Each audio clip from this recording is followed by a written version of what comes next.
Hyderabad exhibition మైదానంలో Secunderabad Hyderabad parliament Bhajapa కార్యకర్తల విస్తృత స్థాయి సమావేశం జరుగుతోంది. ఆ కార్యక్రమాన్ని ప్రత్యక్ష ప్రసారం ద్వారా చూద్దాం. అనేక రకాల అభివృద్ధి కార్యక్రమాల పట్ల మా సమక్షంలో శాసనసభ వేదికగా తెలంగాణ ప్రజలను ఉద్దేశించి కేసీఆర్ గారు మాట్లాడారు. ఏం మాట్లాడారు? స్వాతంత్రం వచ్చిన తర్వాత ఆ రోజు నుంచి నరేంద్ర మోడీ గారు ప్రధానమంత్రి అయ్యేంత వరకు తెలంగాణలో నేషనల్ హైవేస్ ఎంతున్నావో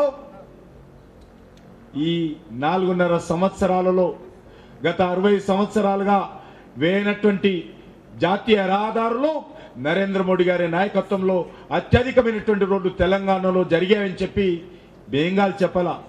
ముఖ్యమంత్రిగా మీరే చెప్పారు కదా. ఈరోజు ఇరిగేషన్ ప్రాజెక్టులకు కానీ పవర్ ప్రాజెక్టులకు కానీ అనేక రకాలుగా ఆలస్యం ఉంటే కేంద్ర ప్రభుత్వం సహకరిస్తున్నది. వాళ్ళు సహకరించిన కారణంగానే ఈరోజు తెలంగాణలో మేము అభివృద్ధి కార్యక్రమాలు చేస్తున్నామని కేసీఆర్ గారే శాసనసభలో చెప్పారు. కానీ ఒకటి విచిత్రం, కేసీఆర్ గారికి ఎన్నికలు రాగానే పూనకం వస్తుంది. ఆయన దృష్టి అంతా కూడా ఓట్ల మీద ఉంటుంది. ఈ యొక్క ఎన్నికల్లో చాలా తప్పుడు ప్రచారము దిగజారి ఈరోజు ముఖ్యమంత్రి గారు మాట్లాడుతూ ఉన్నారు. ఇంకా మీరు ఉద్యమకారులు కాదు కేసీఆర్ గారు, మీరు తెలంగాణకు రెండోసారి ముఖ్యమంత్రి అయ్యారు. బాధ్యతగా మాట్లాడాల్సిన అవసరం ఉంది.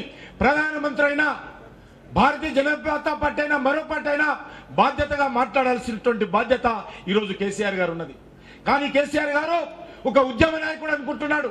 అబద్ధాలు మాట్లాడుతూ ఉన్నాడు, పరుషంగా మాట్లాడుతూ ఉన్నాడు, ప్రజాస్వామ్య వ్యతిరేకంగా మాట్లాడుతూ ఉన్నాడు, తెలంగాణలో రాజ్యాంగాన్ని కలరాస్తా ఉన్నాడు.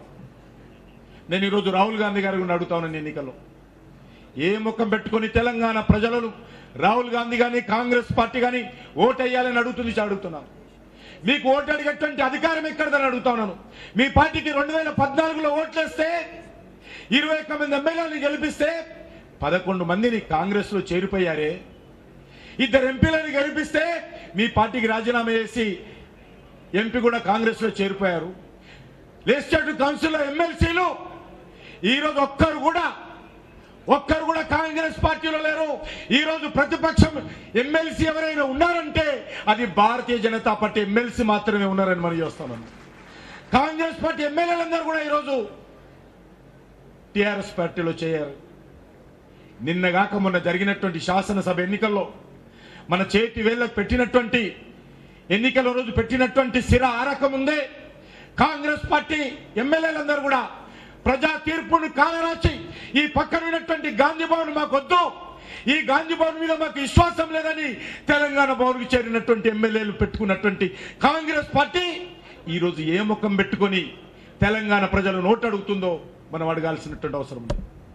ఒకటి మాత్రం స్పష్టమైంది, కాంగ్రెస్ పార్టీ ఎమ్మెల్యేలకు ఆ నాయకత్వం మీద విశ్వాసం లేదు, రాహుల్ గాంధీ మీద విశ్వాసం లేదు, ఎంపీలకు రాహుల్ గాంధీ మీద విశ్వాసం లేదు, ఎమ్మెల్సీలకు రాహుల్ గాంధీ మీద విశ్వాసం లేదు, కాంగ్రెస్ కార్యకర్తలకు కాంగ్రెస్ నాయకత్వం మీద విశ్వాసం లేనప్పుడు తెలంగాణ ప్రజలు కాంగ్రెస్ ఓటు ఎందుకు వేయాలో ఈరోజు పార్టీ ప్రజలుగా కార్యకర్తలుగా మనం కాంగ్రెస్ పార్టీని ప్రశ్నించాలి.